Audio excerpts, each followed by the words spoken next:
Hello everyone, and it's time for the next part of my top 100 Pokemon. At number 80 we have Mincino, the chinchilla Pokemon.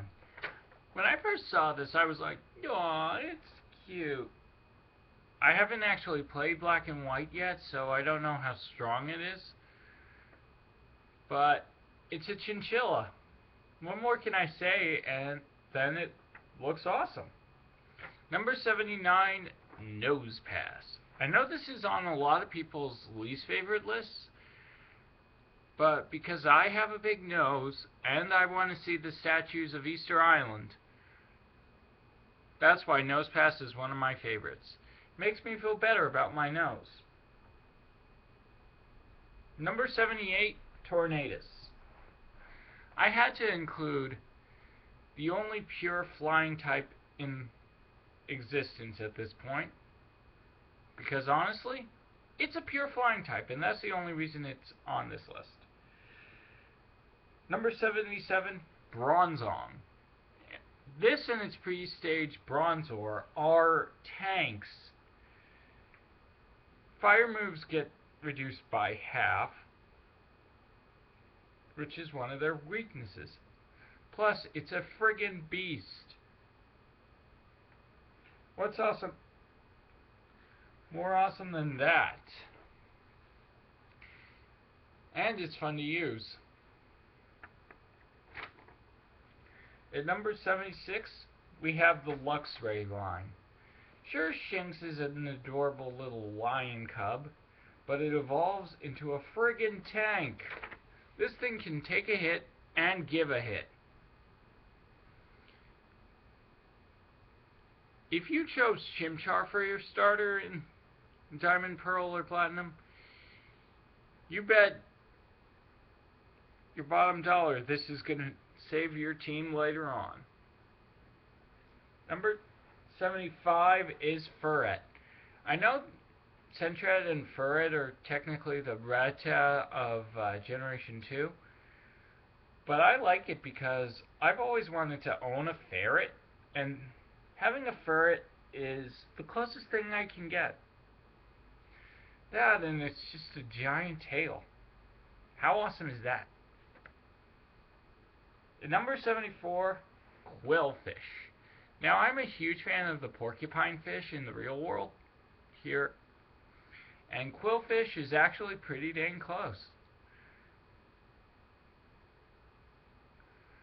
Plus, it's just awesome to look at. I mean,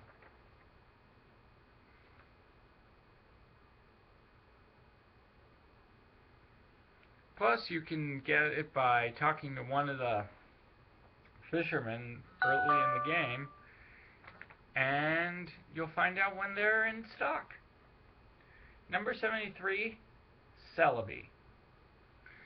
Now, I'm a huge fan of time travel, and if I had a Celebi, I would visit events from my life. Namely, seeing my dog Fuzzy again, and reliving my birthright tour.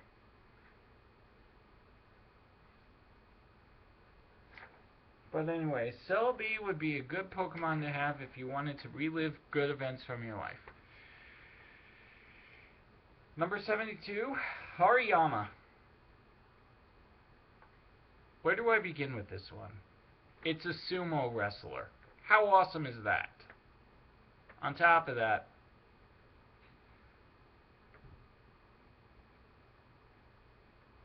it may not be the strongest fighting type, but it's certainly one of the more memorable ones of Generation 3. It's a friggin' sumo wrestler. How awesome is that?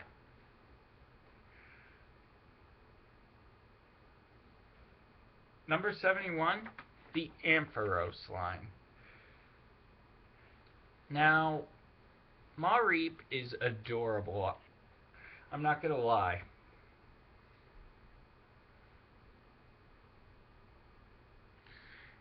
I wish I could cuddle one, but I can't. But it's an adorable little sheep, and as it evolves,